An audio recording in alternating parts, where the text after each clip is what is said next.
Previously, we talked about the column spaces of the matrices. The column space of some matrix is the all possible linear combinations of its columns. So if you look to the system of linear equations, AX is equal to B, the column space of the matrix A is basically all possible vectors B, which is possible to create. So this system, AX is equal to B, is solvable. So in this video, we're going to talk about the null space of the matrices. So the null space of the matrix A contains all vectors X, so that the multiplication of the AX is equal to 0. So in this video, we're going to talk about how to construct the null spaces using some examples. So let's start with this example. So let's say we're given this matrix and I would like to find the null space of this matrix. In order to do this, we need to find all possible vectors with the two components x1 and x2, so that the AX is becoming to equal to the 0 vector. So in order to solve this system, we need to create the augmented matrix 1, 2, 0, 3, 6, 0, and we have to bring this to the reduced row echelon form. So for example, we can do this by multiplying the first row to the -3 and adding this to the second row. This matrix becomes 1, 2, 0, 0, 0, 0. So the solution for this system, where I've got the A and 0 vector, right inside vector, is the same as the solution of the Rx is equal to the 0 system.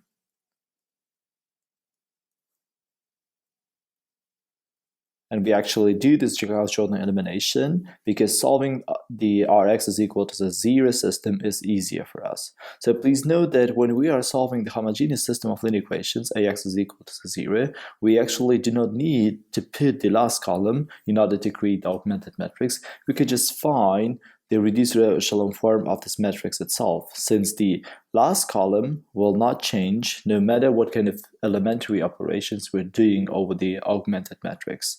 So if we multiply one of the rows to some constant, the last row still is a 0 column. If we interchange the two rows, the last column is still the 0 column. And if you multiply one of the rows to some constant and add this to another one, the last column is still the 0 column. So we actually do not need the last column in our augmented matrix. So now, once we brought the reduced row echelon form to this form, so we can solve this. So the solution for the system is going to be x1 plus 2x2 is equal to 0. So all possible vectors which satisfy this equation, or which satisfy the system, would be in the null space of the matrix. So I would like to find the general form of the solution, not in this general equation, but in the vector form or in the parametric form. So in order to do this, we need to identify the pivots and the pivots of this matrix. So this one actually is the pivot. So that is why the first column where this pivot is located is called the pivot column. And all the columns where there is no pivot are the free columns. So each of the column of the matrix are going to correspond to one of the variables. So the first column is going to correspond to the x1, and the second column is going to correspond to the x2. So since the second column is the free column, then x2, which is corresponding to the second column, is going to be the free variable. It means that I can choose its value as any constant, for example, as t, where t is any constant. So I'm going to substitute this to the first equation, and I can find that x1 is equal to minus 2t, x2 is equal to the t, and I can write down the solution of the system in general form as minus 2t and t form. If I take out the t out of the bracket, it is going to be minus t and 1 multiplied to the t. So all possible vectors which can be obtained by choosing the different values of the t and multiplying this to this vector are in the null space of this matrix. So let's draw a couple of vectors. So if, for example, t is equal to the 1, this vector is equal to the minus t in 1 vector. It's going to be this vector. If I choose t to be equal to the t, for example, it's going to be minus 4 in t vector. It's going to be this vector. If I choose t to be equal to the minus t, it's going to be 4 in minus t vector. It's going to be this vector, right? So no matter which kind of value I choose for the t, all of the vectors are along this line. And actually, all the vectors in the null space are along this line. So that is why this line is the null space of the matrix A.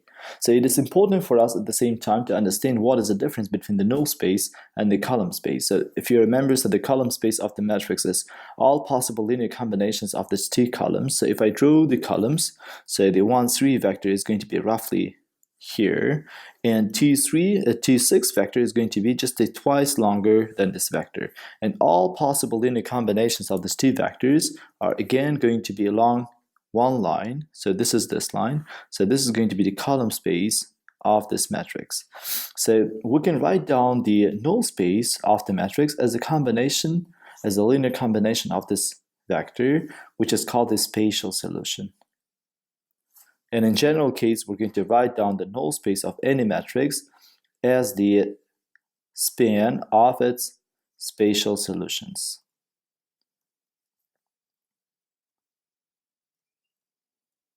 So let's consider another example, say where we would like to describe the null space as a combination of the spatial solutions. So we are given this matrix, which is going to have 1 row and 3 columns. So the column space of this matrix A is going to be the linear combinations of the 3 vectors. It is going to give me all possible real numbers, right?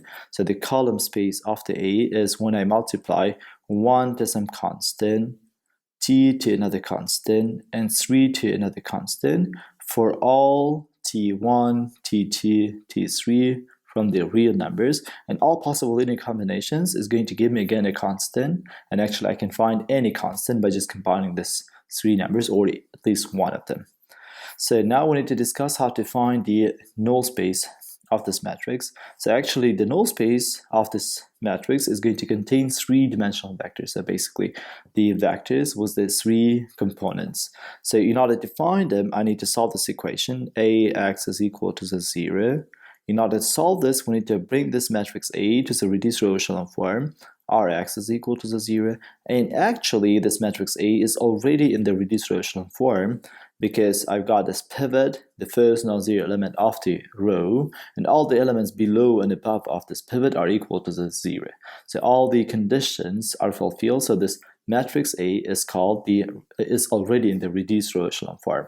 So let me write down the system of linear equations. It is going to be x1 plus 2x2 plus 3x3 is equal to the 0. I need to find all possible solutions for the system. So actually this is the equation, general equation of the plane, right? So the general equation of the plane can be written as ax plus by plus cz is equal to the 0, or x, y, and z are the variables, right? It is written in this form. So I would like to write the equation of the plane in the parametric form. So in order to do this, I need to identify which of the columns are the pivot columns. So actually the first column is the pivot column because it has a pivot, and the second and the third columns are the free columns because they don't have the pivots. So that is why the xt, which corresponds to the second column, is going to be the free variable, and x3, which corresponds to the third column, is going to be also the free variable. So I can assign to some constant to be xt and another constant to the x3, and by just putting the x2 to the first equation and x3 to the first equation, I can find that x1 is equal to minus 2t1 minus 3t2, x2 is equal to the t1, x3 is equal to the t2. So I can write down the solution for the system in general form like minus 2t1 minus 3t2, t1, t2. And now I would like to split this vector into the t parts by writing down all the terms with the t1 and the t2 separately. So let me write down all the terms with the t1. They are minus 2, t1, t1, and 0. And all the terms with the t2 are minus 3, t2, 0, and t2. And actually, if I add these two vectors, I'm going to obtain again the original one. So since all the components of this vector are multiplied as a t1, we can take this t1 out of this vector. So it is going to be in this form. And we can take out the t2 out of the second vector, minus 3, 0, and 1, multiplied as a t2. So all possible linear combinations of these T vectors is going to give me the null space of this matrix, and I call these T vectors again as the spatial solutions. Spatial solution 1, spatial solution 2, and the null space of this matrix A is going to be the all possible linear combinations of this T vectors minus T, 1 and 0, minus 3, 0 and 1. So actually you see that we can obtain the null space of the matrix as a combination of its spatial solutions, and it would be better for us to find the spatial solutions right immediately without introducing the parameters and splitting the vectors and so on. So let's consider this case, how we can do this. So let's say our matrix A is given in the form of 1, 2, 3. So I see that the first column is the pivot column, and the last two columns are the free columns, right? Since I've got the two columns, free columns, then I need to have two spatial solutions. Previously, in the first example, I used to have only one free column, the second one, so that is why I used to have the one spatial solutions. So the number of the spatial solutions is equal to the number of the free columns. So since I need to find two spatial solutions, I'm going to find them in this way. The spatial solution 1 can be found by assigning the free variables x2 and x3 to be equal to 1 and 0. So actually you can choose any values for the x2 and x3, but we're going to choose 1 and 0 exactly in this way because of I would like to get the same spatial solutions as here. So now in order to find the spatial solution, I need to solve the system Rx is equal to the 0. So this is in the R form already, right? So let me write down the system. So it means 1 multiplied to the x1 plus 2 multiplied to the x2 plus 3 multiplied to the x3 is equal to the 0. So if I substitute the x2 to be equal to the 1 and x3 to be equal to the 0, we obtain that x1 is equal to minus 2, right? So we found x1 is equal to the minus 2, x2 is equal to the 1, x3 is equal to the 0. So that is why the spatial solution 1, it's going to be minus 2, 1, and 0. So in order to find the spatial solution 2, we are going to again assign some values for the x2 and x3. And actually we're going to assign 0 and 1 for them. And again, we're going to solve the system Rx is equal to the 0, which is x1 plus dx2 plus 3x3 is equal to the 0. If I substitute the x2 to be equal to the 0 and x3 to be equal to the 1, we obtain that the x1 is equal to the minus 3. So that is why the second spatial solution is going to be equal to the minus 3, 0, and 1. Actually, I've got the same spatial solutions as before. And the null space of the matrix is going to be the span of these two vectors. So now let's consider in general the general algorithm how to construct the null space of the matrices. So in order to construct the null space of the matrix, we first of all need to bring the matrix to the reduced row echelon form. So later on, so we need to look to how many free columns it has. So if it is possible, if you have a case when the reduced row echelon form do not have the free column, basically all the columns have the pivots, then the system Ax is equal to the 0 has only one solution, unique solution, which is x is equal to the 0. So in this case, the null space of this matrix is going to contain only one vector, right? Only one vector can make this multiplication to be equal to the 0. If the R has the free columns, so let's say it has L free columns, we need to identify which of them are free. For example, if the second and the third one are free, then we will get second and the third variables are the free variables. But if, for example, the first and the last columns are the free columns, then the first and the last variables are the free variables. So if you have L free columns, then we're going to find L spatial solutions by assigning the values for the free variables from the columns of the identity matrix. So actually, if you remember here, so I assigned the values for the x2 and x3 as a 1, 0 and 0, 1, and they are actually the columns of the identity matrix, which is 1, 0, 0, 1, right? So I'm going to find L spatial solutions by assigning different values for the free variables from the columns of the identity matrix and by solving the system Rx is equal to the 0. So once I found all these spatial solutions, I can find the null space of this matrix as the all possible linear combination of its spatial solutions. So let's consider another example. So let's say I've got a matrix A with the columns 1, 3, 4, 2, 6, 8, 1, 3, 4. Actually, I see that all the three vectors are lying along one line. So 1, 3, 4 is, for example, one vector, 2, 6, 8 is again another vector along this vector, right?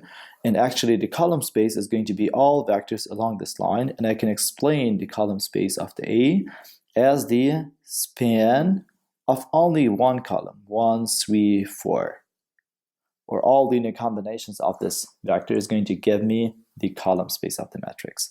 So now let's consider how to find the null space. So according to the algorithm, so in order to find the null space, first of all, we need to bring the matrix A to the reduced row echelon form. So we need to write 1, 2, 1, 3, 6, 3, 4, 8, 4. So we are going to choose the pivot, this one, and we're going to eliminate all the elements below the pivot in order to bring the matrix as a reduced row echelon form. So we first are going to multiply the first row to the -3 and add this to the second row, so that it becomes 1, 2, 1, 0, 0, 0, 4, 8, 4.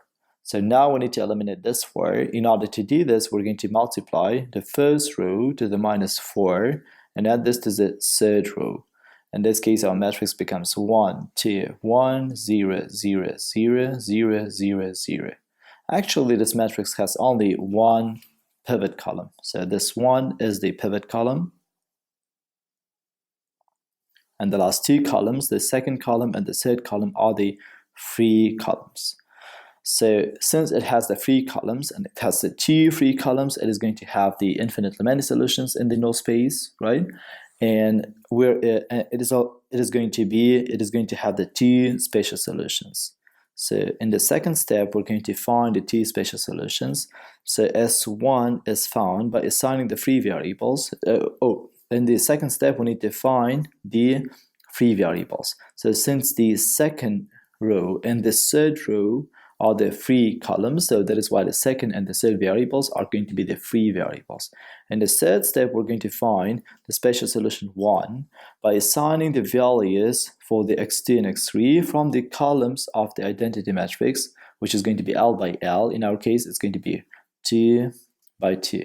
So we're going to choose the first column of the identity matrix, 1 and 0, and we're going to assign x2 and x3 as 1 and 0.